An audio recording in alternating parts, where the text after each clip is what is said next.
Saya divonis oleh psikiater mengidap anxiety, gelisah yang berlebihan gitu ya. Kemudian saya selalu merasa cemas kalau bertemu banyak orang, takut pergi sendiri. Tetapi Quran surah Al-Anbiya 83, alhamdulillah kecemasanku berkurang. Pertanyaannya, bagaimana caranya supaya anxiety itu tidak pernah kambuh lagi? Gini, Quran surah ke-51 ayat 49. Wa min kulli syai'in khalaqna zawjaini la'allakum tadhakkarun. Segala hal itu aku ciptakan, kata Allah, berpasangan supaya engkau sadar cuma aku yang tidak punya pasangan. Sehat lawannya apa, Bu? Sakit. Senang lawannya apa? Sedih. Gelisah lawannya apa? Tenang. Maka kalau ada kegelisahan, kecemasan berlebihan, apa yang disebut dengan anxiety ini, maka cari lawannya. Apa lawannya? Tenang. Amalan apa yang banyak memberikan ketenangan, itu terapinya. Apa dalam Quran, ayat-ayat dan amalan yang membantu menghadirkan ketenangan? Satu, saya tulis cepat. Dan saya sudah pernah sampaikan ini dan alhamdulillah insya Allah banyak manfaatnya. Satu, Quran surah 13 ayat 28. Amalannya dua, Quran surah ke-20 ayat 14. Tiga, Quran surah ke-4 ayat 103. 4, Quran surah ke-15 ayat 9. 5, Quran surah ke-54 ayat ke-17, 22, 32, 40.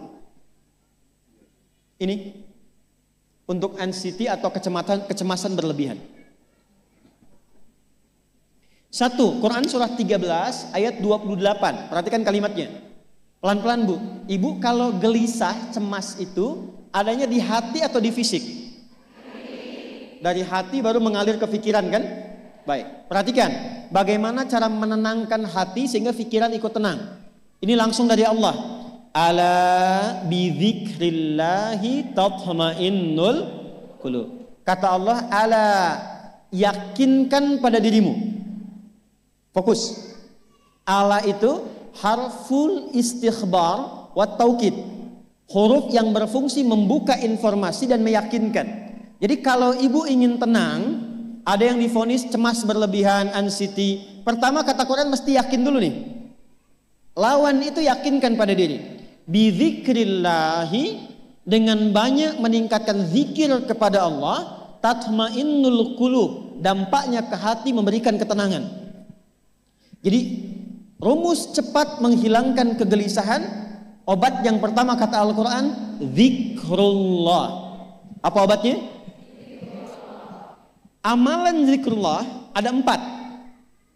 Amalan zikrullah ada 4. 1, saya lompat dulu ke yang paling cepat, yang paling gampang, yang paling mudah. Quran surah ke-4 ayat 103. فَإِذَا قَضَيْتُمُ الصَّلَاةَ فَاذْكُرُوا اللَّهَ. Maka jika engkau telah tuntas mengerjakan salat, berzikirlah kepada Allah. Ibu kalau sudah salat ada zikir? Ya? Subhanallah, alhamdulillah, Allahu akbar, astagfirullah, ada itu? Hafal ya? Itu yang paling gampang. Kalau sedang cemas, keluarkan zikir pertama dalam bentuk kalimat thayyibah. Apa kalimat pertama yang dibaca setelah salat? Bukan. Astagfirullah. Assalamualaikum warahmatullah. Assalamualaikum warahmatullah. Astaghfirullah. Astaghfirullah. Astaghfirullah. Allahumma antas salam wa minkas salam. Tabarakta ya dzal jalali wal ikram. Kalau ingin agak panjang, boleh. Ada yang versi panjangnya. Ya astaghfirullahalazim alladzi la ilaha illa huwal hayyul qayyum wa atubu ilaih. Baca 3 kali. Allahumma antas salam wa minkas salam wa ilaika ya'udus salam. Fahayyina rabbana bis salam wa adkhilna al jannata daras salam. Tabarakta ya dzal jalali. Yang pertama versi singkat, yang kedua digabung dengan doa versi panjang. Kalau sedang gelisah, bacakan cepat, tapi harus yakin. Karena kalimat Qur'annya mesti yakin. Astagfirullah, astagfirullah, astagfirullah. Jangan cuma di lisan sambil ingat Allah. Enggak, ini enggak main-main ya, ini enggak main-main. Jadi begitu sedang gelisah, cemas berlebihan, merasakan cemas, anak gimana belum datang, astagfirullah. Tapi sampaikan ke jiwa, ingat Allah, astagfirullah. Astagfirullah. Sampai terjadi perubahan dalam hatinya, merasakan ketenangan. Astagfirullah, astagfirullah. Kalau itu belum tuntas, ambil wudhu. Amalkan yang kedua, Quran surah ke-15 ayat yang ke-9. Inna nahnu nazzalna dzikra wa inna lahu lahafidhun. Dengan keagunganku aku turunkan Al-Quran itu sebagai zikir. Nah, Quran disebut oleh Allah sebagai zikir. Di antara fungsinya memberikan ketenangan pada jiwa. Ibu kalau sedang cemas, istighfar, masih ada sisanya wudhu, ambil mushaf menghadap kiblat. Baca, Bu. Apa yang terjadi? Nanti akan terjadi Quran surah ke-8 ayat kedua. Saya belum tuliskan karena ini detailnya. Innamal mu'minuna alladzina idza dzukirallahu wajilat qulubuhum wa idza tuliyat 'alaihim ayatuhu zadathum imana wa 'ala rabbihim yatawakkalun. Sepanjang ada insan beriman, kata Allah, dia dibacakan kepadanya Quran atau bahkan dia membaca sendiri, akan ada getaran pada jiwanya, meningkat imannya, tersambung hubungannya dengan Allah. Yang paling dahsyat, ibu ambil wudhu, buka mushaf, baru dibuka mushafnya, kok tiba-tiba ayatnya sesuai dengan apa yang kita rasakan. Kadang terjadi begitu. Lu tiba-tiba ibu baca aja ibu baca.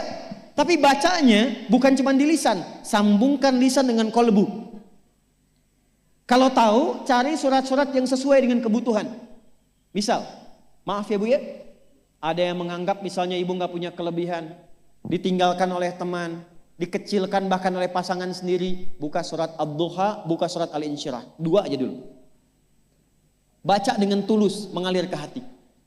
Begitu ibu bacakan Wad-Duha wal-laili idza saja ma wadda'aka rabbuka wa ma. Perhatikan, rasakan surah itu diturunkan untuk ibu. Karena begitulah cara baca Quran.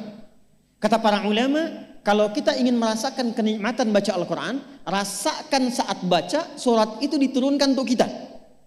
Maka cara bacanya akan beda. Wadduha, demi segala kenikmatan yang telah aku berikan kepadamu, seperti engkau nikmat merasakan cahaya duha, aku bersumpah. Wal-laili idza saja, dan demi semua kesulitan yang kau rasakan sekarang seperti gelapnya malam. Ma wadda'aka rabbuka wa ma qala. Hei, tanamkan pada hatimu yang paling dalam, aku tidak akan pernah meninggalkanmu dan engkau tidak seperti apa yang orang-orang lain katakan. Kalau ibu rasakan baca Quran seperti itu, hilang gelisah. Masih ada lagi kegelisahannya. Menghadap ke arah kiblat, tunaikan sholat. Sholatnya apa saja? Sesuai dengan waktunya. Kalau duha, duha. Kalau nggak ada waktu khusus, ambil wudhu, sholat mutlak. Sholat wudhu. Menghadap ke kiblat. Lalu maaf, saya tutup. Saat sujud, tumpahkan semua kegelisahan itu dalam sujud. Tumpahkan semua sampai air matanya mengalir. Gak apa-apa, tumpahkan semua. Nanti rasakan perubahan yang terjadi setelah sholat tuntas dikerjakan. Karena sholat mengumpulkan semua jenis zikir ini. Istighfar ada dalam sholat? Ada. Ya, ibu ruku sujud baca istighfar. Subhanakallahumma bihamdika Allahumma ighfirli. Subhanallah ada? Alhamdulillah ada? Allahu Akbar ada? Dalam sholat baca Quran? Al-Fatihah itu Quran. Semua ada. Sudah? Yang terakhir, biasanya kalau sudah selesai sholat, ketenangan awal itu muncul. Tapi setelah itu kadang-kadang muncul lagi, kalau belum tuntas semua.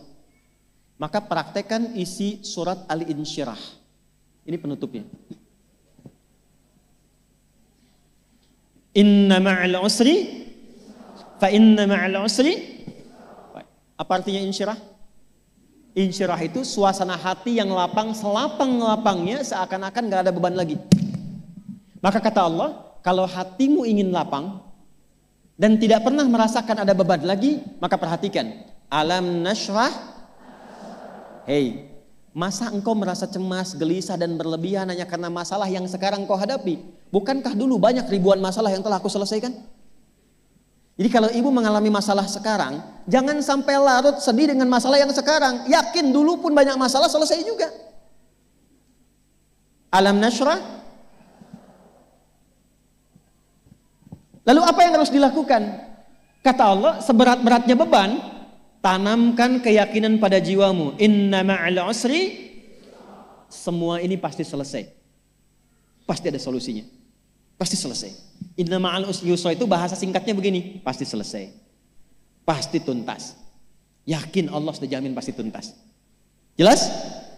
Jadi kalau sedang punya persoalan, yakinkan pada diri kita masing-masing, ini pasti selesai. Insya Allah ada solusinya. Gak mungkin Allah titipkan kalau saya tidak sanggup menjalaninya. La yukallifullahu nafsan illa, maka lakukan yang ini dan secara kontinu. Terapinya ini aja. Terapinya ini aja. Gelisah lagi, zikir lagi. Gelisah lagi, buka Quran. Sampai itu hilang, tapi itu tidak akan pernah hilang kalau ibu gak yakin bisa mengatasinya. Karena itu hurufnya dibuka dengan ala, yakinkan, itu hilang. Jelas?